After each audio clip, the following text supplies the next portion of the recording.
Welcome friends.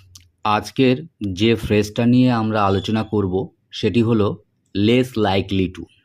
Previous day আমরা আলোচনা করেছিলাম লাইকলি টু, তো আজকে আমরা করব লেস লাইকলি টু। প্রথমেই আমরা জেনে নেব এর মিনিংটা কি।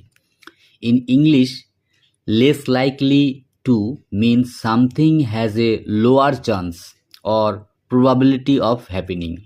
কোনো কিছু ঘটার কম সম্ভাবনা আছে। আর বাংলার ক্ষেত্রে লেস লাইকলির অর্থ হলো কম সম্ভাবনা রয়েছে বা ঘটার সম্ভাবনা কম। এরপর আমরা জেনে নেব এই লেস লাইকলি টু ফ্রেজের স্ট্রাকচারটা কেমন। First subject and then subject অনুযায়ী am, is, are, was, were plus less likely to plus base verb and then extension. তো এই লেস লাইকলি এই ফ্রেজটাকে আরও ভালো করে বুঝতে গেলে আমাদের কয়েকটা এক্সাম্পল নিতে হবে। First example, he is less likely to win the match. তার ম্যাচটা জেতার সম্ভাবনা খুব কম। Number 2, she is less likely to attend the meeting. তার মিটিংয়ে হাজির হওয়ার সম্ভাবনা খুব কম। Number 3, it is less likely to rain today. আজ বৃষ্টি হওয়ার সম্ভাবনা কম। Number 4, they are less likely to change their decision. তাদের সিদ্ধান্ত বদলানোর সম্ভাবনা কম। Number 5, I am less likely to forget this moment.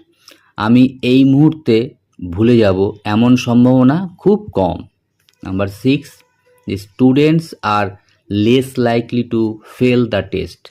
ছাত্রছাত্রীরা পরীক্ষায় ফেল করবে না এমন সম্ভাবনাই বেশি।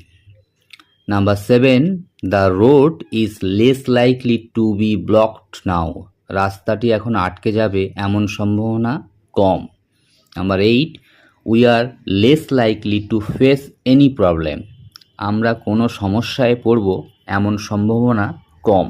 Number 9, the train is less likely to arrive on time. ট্রেনটি সময় মতো আসবে না এমন সম্ভাবনাই বেশি। Number 10, she is less likely to accept the offer. সে প্রস্তাবটি গ্রহণ করবে না এমন সম্ভাবনাই বেশি।